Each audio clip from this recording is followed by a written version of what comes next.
sure that your cell phones are off? Thank you.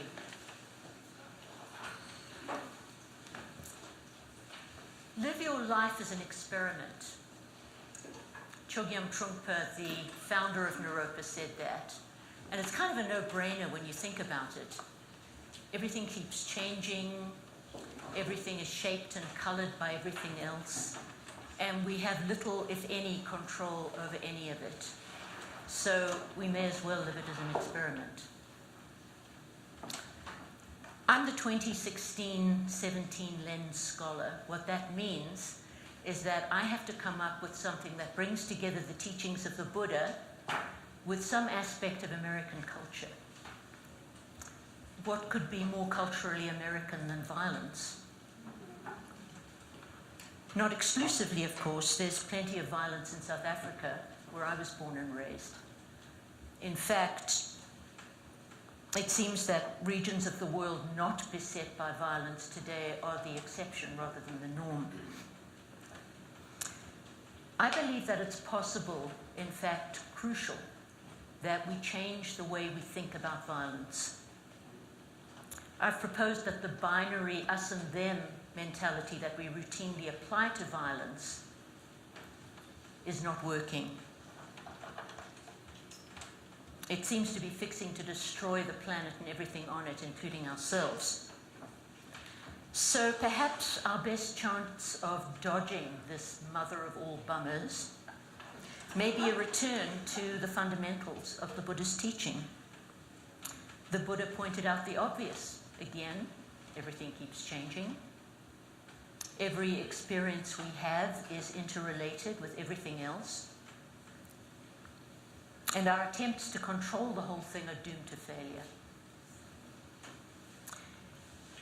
This performance piece is based on that vision, and like everything else in life, it's a dynamic, uncontrolled experiment. When it's over, we'll ask you how you think it worked.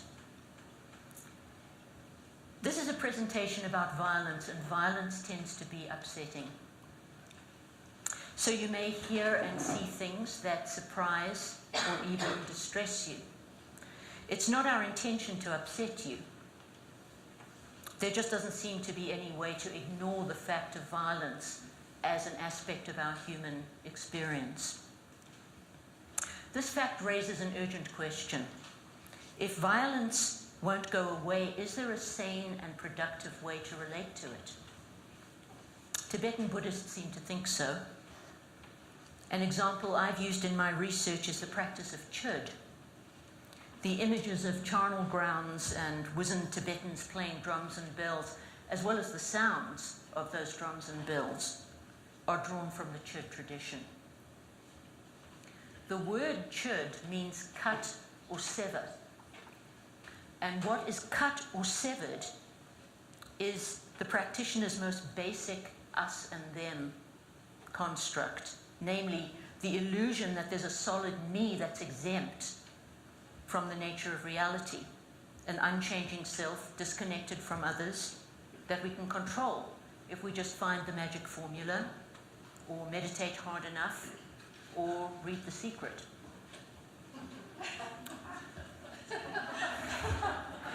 Cutting through the illusion of a solid us versus a solid them might be said to require a certain kind of violence, as in taking a sharp sword to the root of our delusion. From that perspective, perhaps there really is a way to use the energy of violence as an antidote to suffering. That's the possibility we're playing with tonight. We invite you inside the experiment.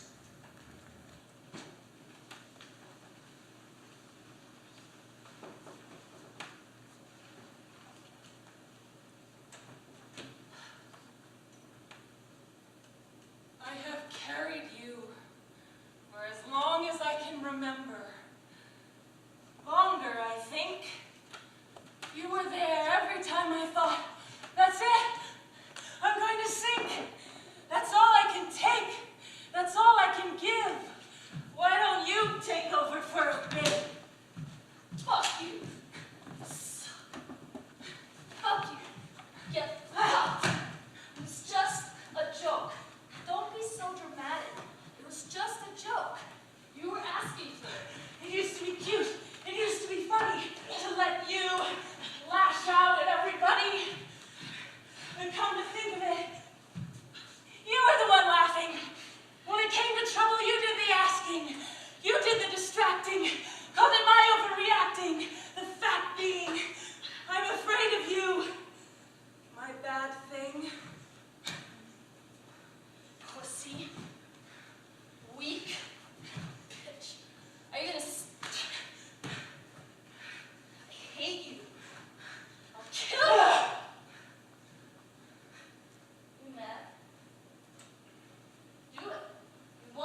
drink.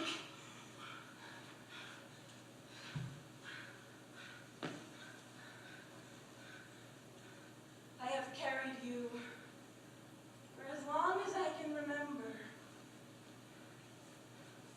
Longer, I think. You are my memories, the essence of my being. You are the parts of me whose consent I didn't ask. You are my power, forced into a violent mask.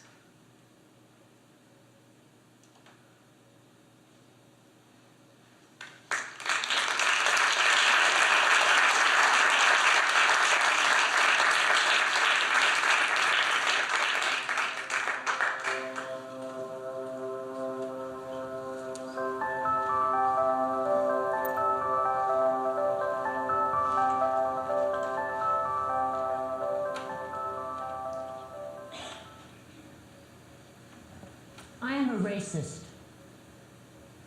I grew up white in apartheid South Africa. My neighborhood buses, trains, movie theaters, beaches, even park benches were marked whites only. People of color were known as non-Europeans. Non-Europeans built and cleaned and maintained my buses, trains, movie theaters, beaches, park benches. I was a clerk, or a secretary, or a typist. Jobs reserved for whites. I'm a racist. Yep. Starting in middle school, one of 3 black children in a mass of whiteness and wealth. The exception, the one who spoke so well. The stares in the auditorium, questions, the projections. Do you play basketball? Do you like chicken? You love watermelon. Wait, speak jive again. No, that's not how you say it. Are you in a gang? Is your brother in a gang? You listen to rap, right? What, you don't know how to fight? What, I just said wigger. A chigger is a bug. Why are you so mad?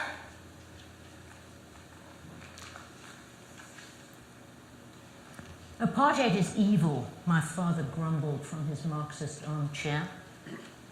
I believed him, and I thought that made me better and smarter and kinder than my white teachers and classmates.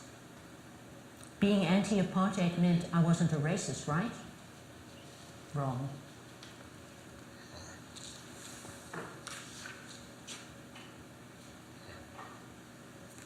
Followed by store detectives.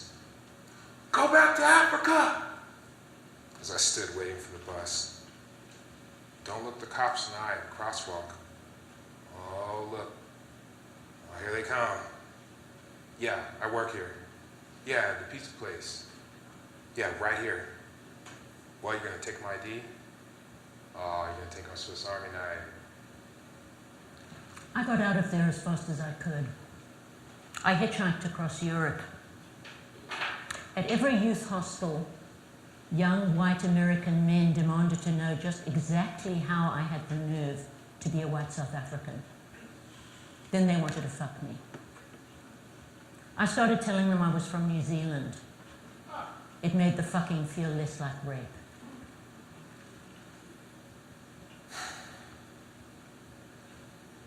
Did I mention I'm a sexist too?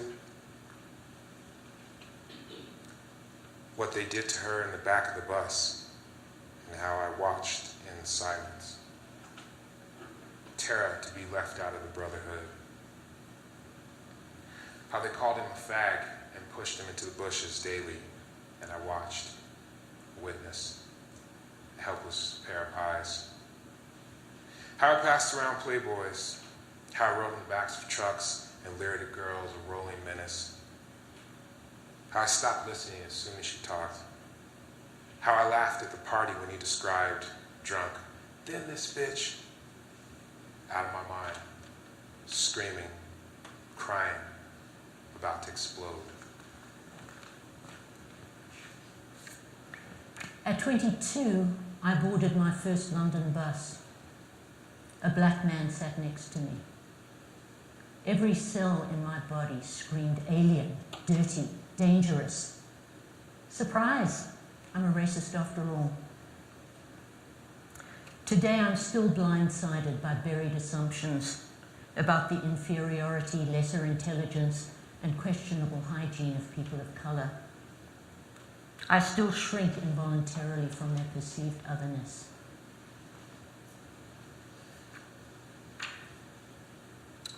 How I got estranged from my reflection. Bill Cosby couldn't help. Look how he turned out. See those blacks, you can never. How my shoulders tense and my fists clench as I pass brothers on the street at 8 p.m. like a white dude.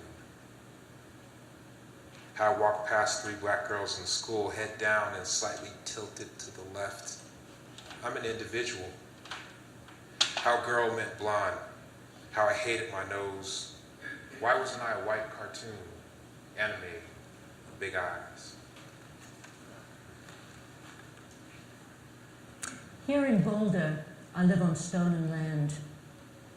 The spoils of slavery support my privilege. I'm now 67 years old. I will never not be a racist. My shame about these things does nothing to lift the burden of my privilege from people of colour. I know why those white boys shot up that school. I know why you might walk on a bus with a bomb and wait till it's full. Why you might put your baby in the garbage, rise up and slap your girl like, how dare you? How you might transfer violence like a stored electric current. How you might pace the party with a screwdriver in hand. Remember that old Safeway advertising slogan? Since we're neighbours, let's be friends. Making friends with my racism doesn't mean condoning it.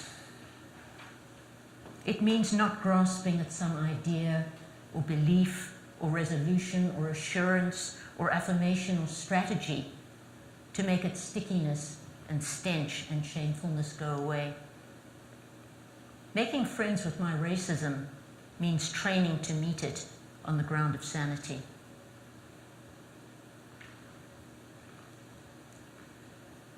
Left with my own dark stare, my own nappy hair, a white kid's glare, the elevator terror, the years of walking backward from self-hate, learning to see myself, to see black folk, Senegal, head wraps, scarves, our posture survived, upright after generations of beatings, learning to speak out.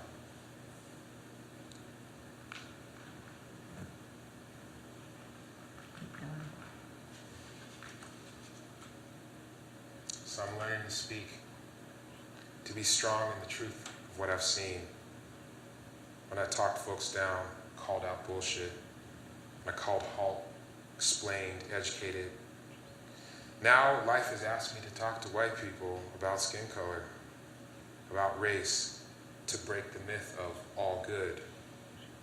Now I talk to men about the running joke of the feminine, point out our vampire teeth and the blood on our hands. Now I say what I held back, sometimes, usually. I go too easy on the white kids, and I leave the brown and black unprotected often. I once let a white boy say nigger in class unchallenged. I'm working at it. I'm usually afraid. I try to be that one, that two, that third black body in the white Wild West. I'm a nigger, and I like it now. Yeah. So maybe that kid can look over and gain a touch of confidence. But I'm a racist, and I'm a sexist, and I hate myself, and I love you, and I hate you, and I want you, and I'm so tired of you. And I'm here for you, here for us. I love myself, and I'm working on it.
By the power and the truth of this practice, may all sentient beings enjoy happiness and the causes of happiness.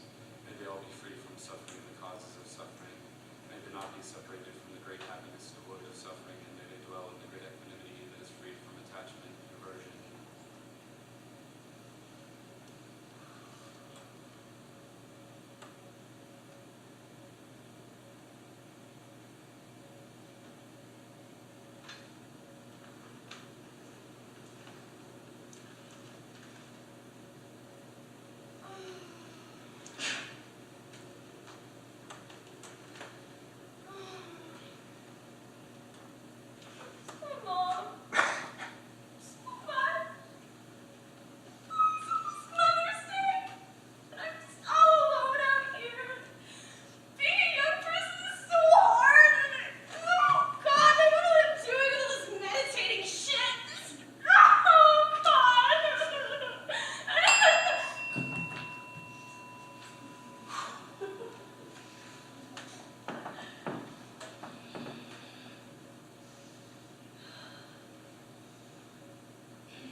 I first tasted semen when I was 7 years old.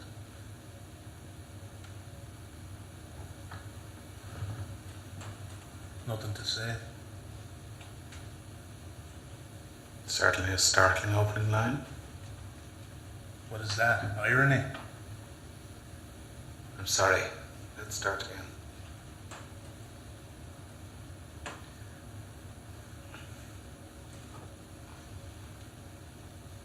What do you want to say to me? I'm here to listen to whatever you have to say. I was raped by a priest when I was 7 years old. Orally and anally, as they say in the court reports. This went on for 5 years. Every other day for 5 years. I bled a lot, as you can imagine. I bled a terrible amount.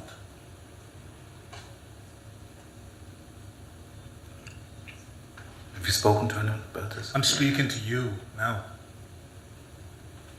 I mean, have you sought professional help? Why? So I could learn how to cope? So I could learn how to live with it? Maybe I don't want to cope. Maybe I don't want to learn how to live with it.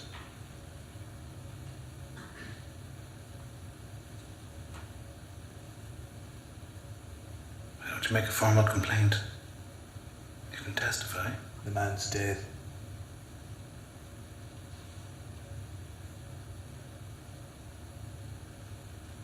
I don't know what to say to you. I have no answer for you, I'm sorry. What good would it do anyway if he were still alive? What'd be the point of killing the bastard? That'd be no news. There's no point in killing a bad priest. Killing a good one. That'd be a shock now. They wouldn't know what to make of that. I'm going to kill you, Father. I'm going to kill you because you've done nothing wrong. I'm going to kill you because you're innocent. Not right now, though. I give you enough time to put your house in order. Make your peace with God. Sunday week, let's say. I'll meet you down on the beach there, down by the water there.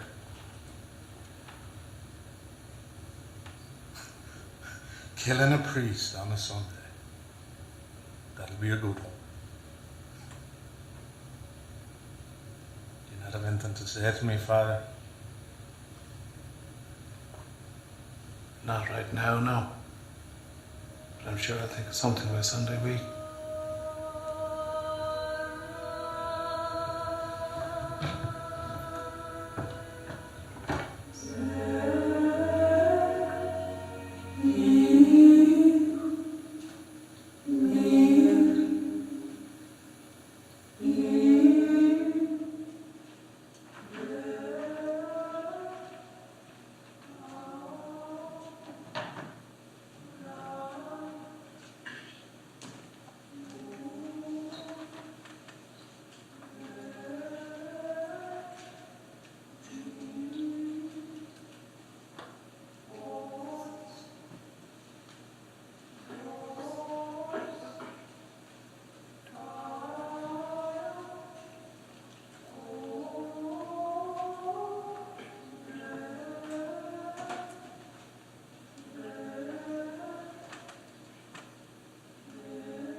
Have you ever had to feed a family of 5 with $7.68? Do you know how far you can go on $1.21 of gas? Do you know how to turn $1 of food stamps into 95 cents of actual money? Do you have a stash of flashlights, candles, and socks for when the heat goes out? If you can answer yes to any of these questions, then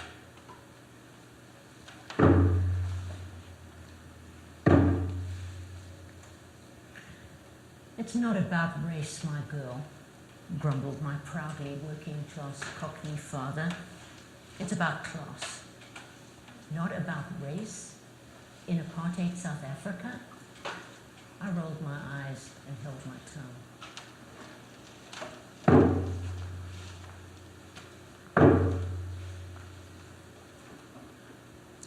We were told to always look good, to be well-dressed, well-behaved, to be broke but not looking. Single mother, 5 children, black in America. People make their judgments silently, pick their friends and their children's friends. No, we can't play with them this weekend. Didn't know I was poor until the contrast. Of course, we had what every American had who's not homeless. A couch, a few TVs, Nintendo, refrigerator, running water, electricity, mostly, car, usually, a roof, and the monthly panic of rent.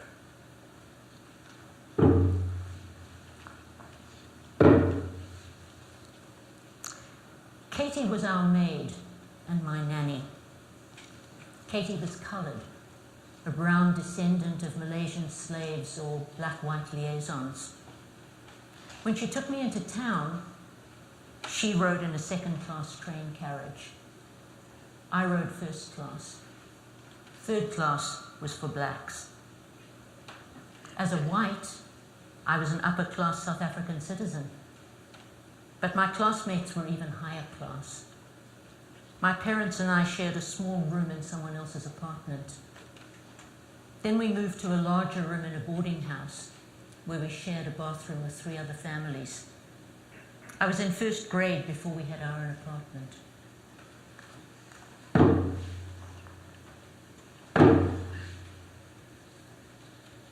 Then culture shock. Rich school and the right side of the tracks. A friend's mom gave him a $100 bill to take a few of us to McDonald's. You should have seen my eyes. A week before, the same kid yelled up from the basement, "Mom, you bitch!" Would have gotten smacked where I'm from. Rightly. Their pantries like Costco. Houses all glass with super high ceilings. They had cleanup crews and horse pastures. They're going to Aspen next weekend. They got a BMW whatever for their 16th. Crashed it 3 months later. Range Rover to replace it. Dad with 7 motorcycles in the garage. I took the bus to like 23.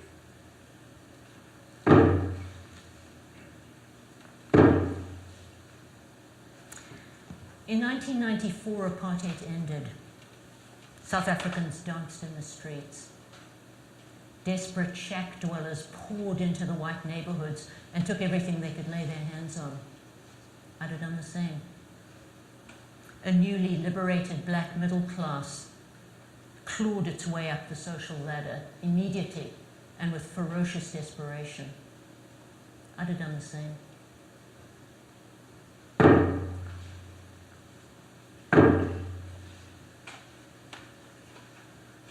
Sad thing was that their families were as fucked up as any. Alcohol, prescription pills, diagnoses, 2- and 3-step families and scowl with baby daddies and mamas. Closets routed with skeletons. Brothers doing horrible shit to sisters while dad's away on a business trip. Shit they'll be in therapy for till like their 40s. Son inherits a business, on a yacht, high out of his mind, wondering what it's all about.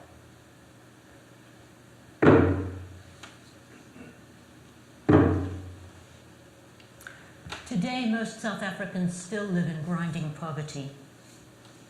The tiny black elite now running the country doesn't give a flying fuck about that. They're too busy looting the national treasury and offloading the blame onto apartheid and colonialism. These days, Cape Town has only 2 kinds of train carriages, first and third class. You travel in the one you can afford, or the safer one, the solidly populated third class. Whatever your race, Don't ever enter a nearly empty first-class carriage. Just saying. And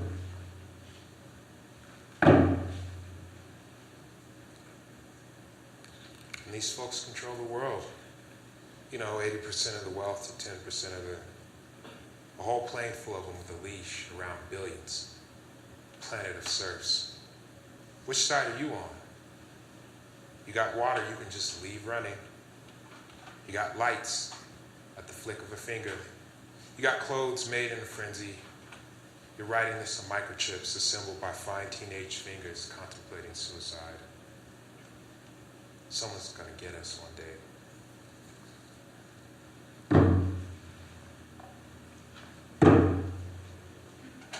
Where did the second-class carriages go? The colored people I know wax nostalgic about apartheid. Back then, they weren't white enough. Now, they're not black enough. Plus, they're hated for their previous second-class privilege.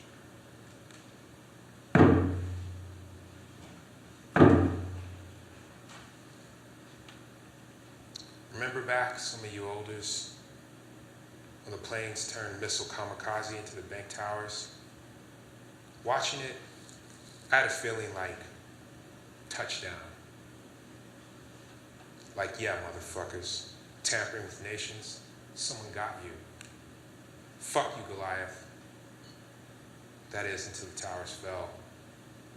And a whole city of renters with $7 to feed a family of 5 in Costco stuffed pantries ran screaming.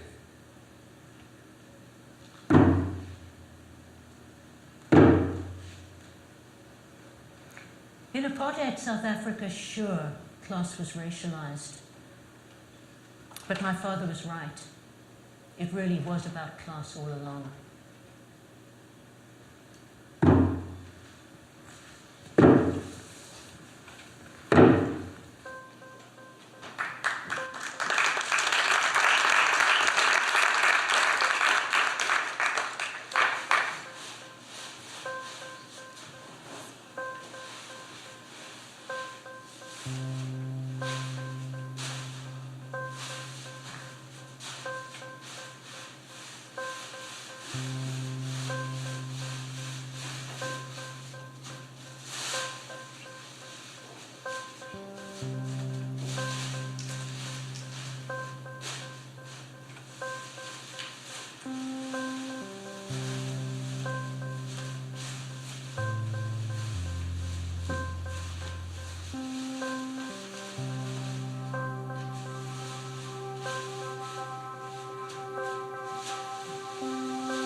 I study a lot of Buddhism at Naropa. I'm a master of divinity.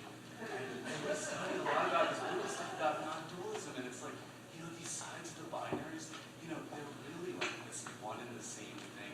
I don't know if you've heard anything about that. Probably not, but it's pretty interesting stuff. I have, because we've been in the same program for years. And then there's this whole concept of chud. There's this whole thing about chud that's like about feeding your demons and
We'd invite all of you to stay for a short discussion after the performance. We wanted to ask a few questions about how your understanding and experience of violence and the binary. So in the you'll find a brief questionnaire. If you feel like answering even just a word or two, we'd be really grateful to receive some of your responses. And there's a little basket on the food table. But I'll be putting together a little kind of a written piece on the impact that this had on you, the audience. So I thought we'd start with just asking if anybody has like one word of impact, how you just shout out one word that might depict how you feel in response to this.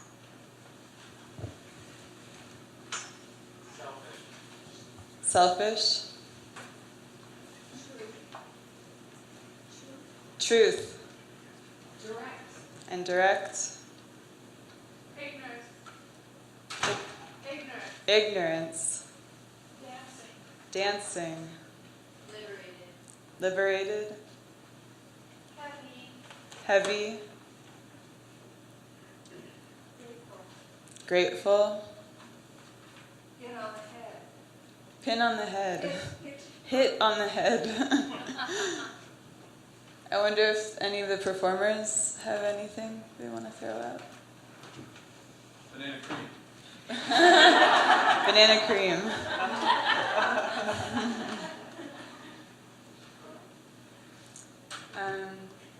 Thank you.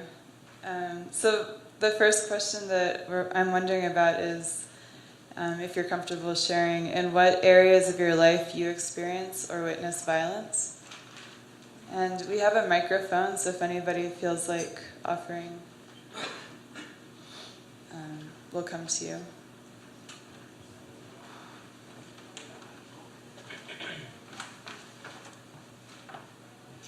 Hi, everyone. Everything is black. Not on. Try it. Okay, hi everyone. I'm Jenna. I am an Iraqi freedom, enduring freedom, and New Dawn veteran. So I experienced it in war. Thank you.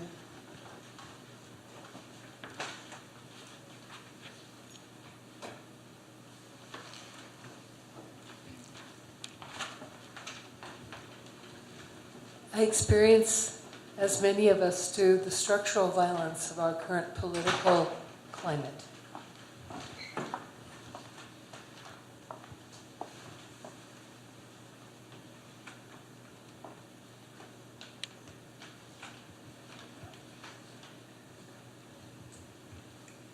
I experience violence against women every single time I open a mainstream magazine and look at the ads.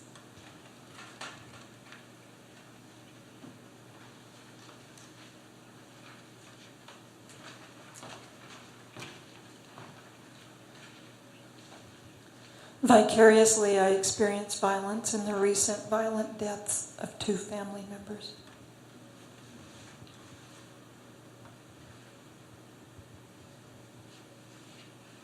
I witnessed violence with great sadness at recent violent deaths of several of my friends.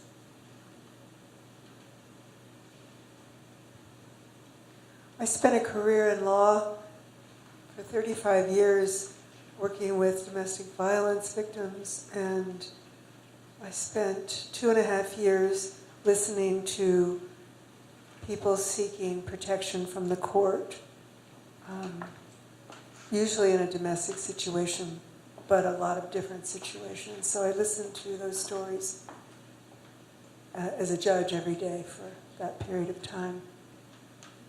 And later, from children, when I was a child and family investigator, and there was one little girl who begged me to take her with me.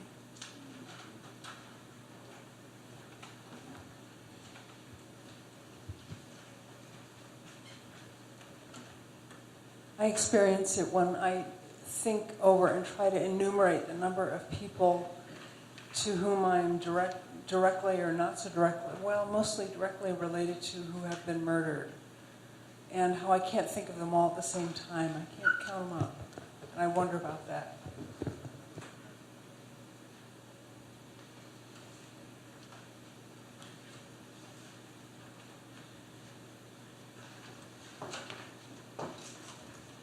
I experience being a perpetrator of violence when I think about my privilege and how it comes at the oppression of others.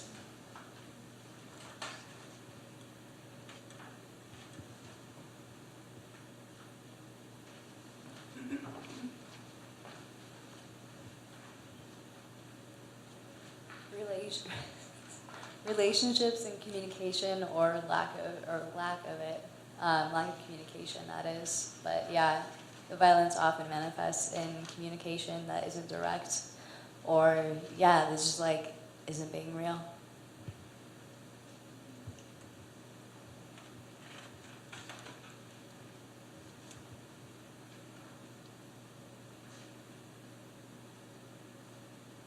And I think one more question, and we can return to this last one as well.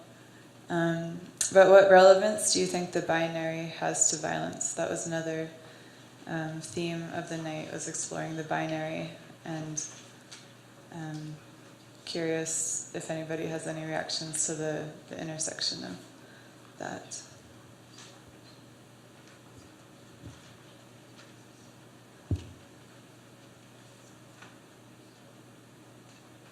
I know I can say for myself that when I experience myself as separate from someone else through comparison and judgment, it feels violent both towards myself. I think it's a form of self-aggression, and it's also an act of violence against the other. So I think falling into a pattern of comparison and judgment, to me, is at one intersection of the binary and violence.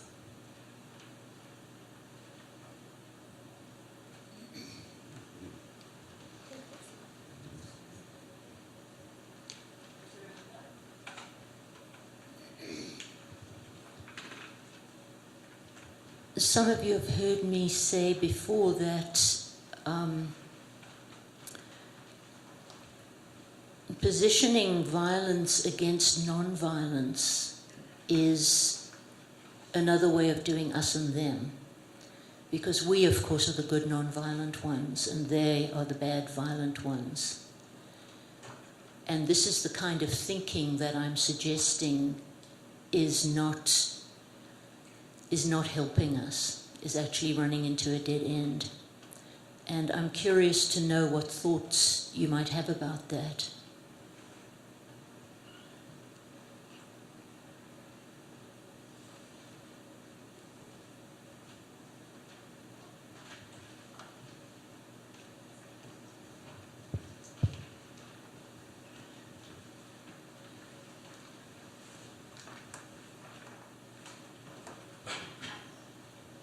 Yeah, I feel like in some ways I've pegged myself into that corner of like I'm gonna be nonviolent and I don't want to harm anyone, and and thinking that that's a morally superior position, and I think that lately I've been coming to the conclusion that there's a lot to learn from all approaches, and that folks who do engage in violence are there's a wisdom to every approach, and I feel like at this school I would like to just see that honored a little bit more, where people are like not that we're talking about engaging in violence, but that at least we're even that it's entering in the conversation. and that there's not this like spiritual bypassing of like we're too spiritual to even think about that. We're always going to practice compassion. Sometimes compassion is like protecting the people that are right here, like suffering and being abused or acted violently upon.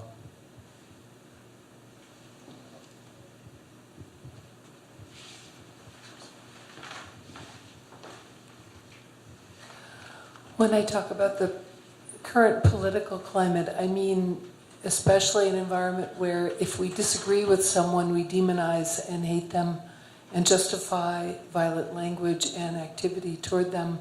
And we are in a time politically where that is epidemic. And the sense of reinforcing the binary and justifying ourselves while demonizing others.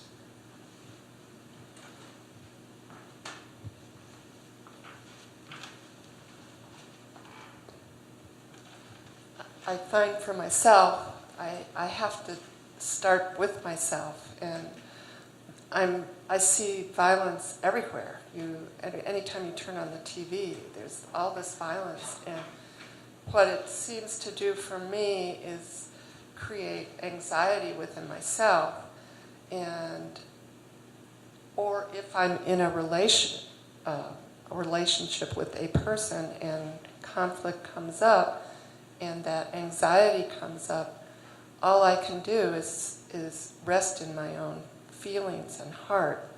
And remember, that reminds me that they too are feeling that anxiety. So if I can just rest there and see what happens, rather than try to justify my argument or blame the other person for the violence, I don't know that I can fix it so much, but I can at least rest in my heart rather than wish the other person dead or some sort of violence back. So if the violence can stop, if that thought process can stop in myself and my heart.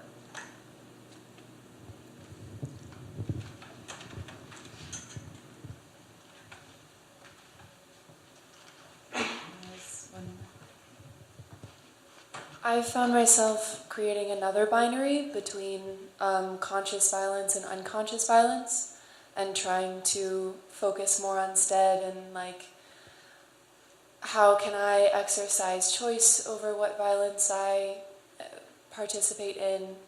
How can I make sure that there's like some idea of health or some idea of protection or like genuine love or compassion that's being enacted in this. But it's interesting to just create another binary to try to make sense of when violence can be protective or good.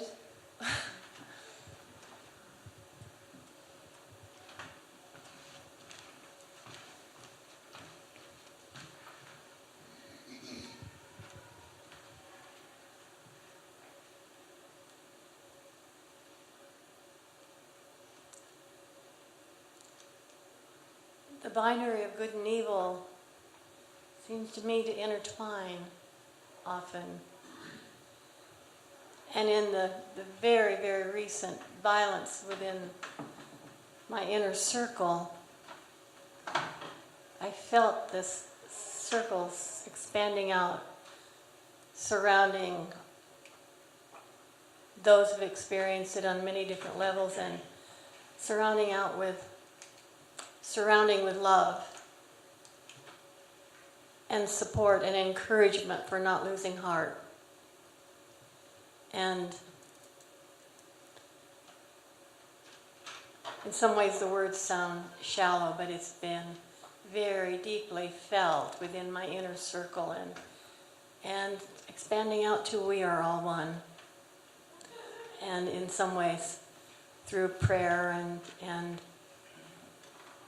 encouragement and support and hope, in our community we have felt the hope for all on some level, in spite of the deep, deep sadness that came with it. There was love and light and hope surrounding all. Maybe we can take one more. One of the things that Nelson Mandela said that is somehow resonates a great deal for me is he said the oppressor cannot dictate the means by which the oppressed will free themselves. And to me, it's an invitation to understand the complexity, the subtlety, and I suppose the diversity of response, and also nobility. I don't know what else to retreat to, but some kind of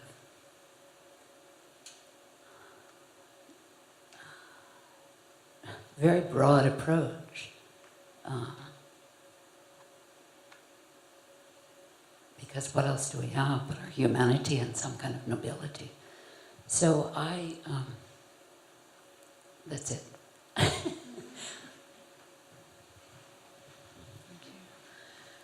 And I thought we might conclude if anyone in the audience has any questions for the performers about.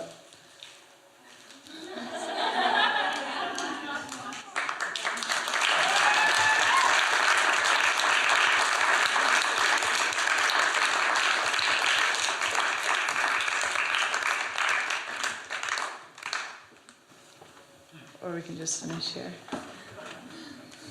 I can just say it, if that's okay. Did it feel transformative to embody aggressiveness? Are you asking? Yeah.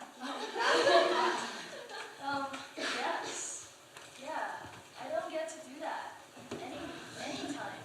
When is the appropriate time to be aggressive and angry, especially as someone with a female body? So it felt transformative to see what that looks like, and then to look at the intention that comes behind it. And yeah, if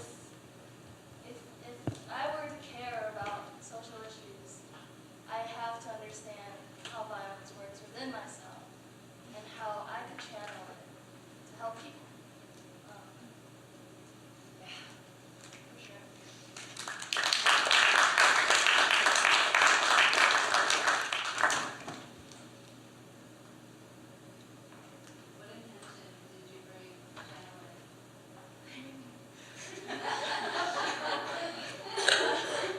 You can ask everyone too, but that's an answer because I'm sure it's an answer. What intention? Yeah. At first it was just fun. And then it got serious. It got real. It's like, okay, there's actually, it says, Bob wrote the first one, and then Sylvia wrote the second one, and I'm a dummy. So I have to like put myself into that. And wow, yeah. How do I? Yeah. I think especially for the piece that we worked on, I started that piece thinking, oh, it's going to be okay. Like, it's all good. I can handle this. And I think we realized very early on that it was really raw, like really raw, and so raw that it was almost unworkable. There was just all of this trauma that was still very much alive, and as we tried to play out the emotions and the feelings and the relationship, we were like, what are we doing? It was very, very vulnerable. And thankfully we had support. We were able to keep working at it and give it a little bit of a container. But I realized that it's something that I definitely want to keep addressing, working in my own life. Like, it does not end here. Anybody else want to bring their I think. Should I use the microphone? Okay. My intention was just to let go, I think, and when I was first thinking about what violence means to me when we were having our meetings, I thought about words in the news, in just listening, reading words. I get very, very overwhelmed to the point where I just can't anymore. and then I go into a dance studio and I just dance. So it's kind of like, it's like the right and left brain, or, you know, going back and forth between things that are very analytical, and then to things that you just can't explain. Words are amazing, but they can't really envelop, they can't really describe the truth underneath. That's something that's just inherent, I think. And my intention was just to not think and just find that sort of primordial violence within me. And Joshua was so amazing. We collaborated, and he just really picked up on that, and it became, you know, about these two characters and the combination of senses and how chaotic that can get. Especially because my piece was about synesthesia and how, you know, I hear music, I see colors, I see patterns and shapes, and it's almost like there's something violent about that, and being very empathic too, just like all of these things coming in and just not knowing how to sort through it all and just needing to just like, blah. So that was my intention. Yeah. My intention was to undemonize violence in ourselves. I really wanted all of us as performers, and hopefully all of you as audience, to have an opportunity to actually make contact with the violence in ourselves, in yourself, without, perhaps not without compulsively rejecting it, but discovering another option to that compulsive rejection, because it seems that rejection is really what causes the problems more than the impulse to violence in ourselves. So that was part of my intention. The other part of my intention was to do a collaboration. It's so obvious that no single person or even single tribe or nation got the planet into the situation it's in now. It's been a collaborative effort, and it's going to take a collaborative effort to move on. And collaboration is difficult, man. It's, you know, I mean, as several of you in the audience know, there were moments when I thought, no, this is just too hard. It's not coming together. We can't do this. And I'm pleased that I stuck with my original intention to keep going with collaboration, no matter where that was going to take us. And in the end, it worked out pretty well, I thought.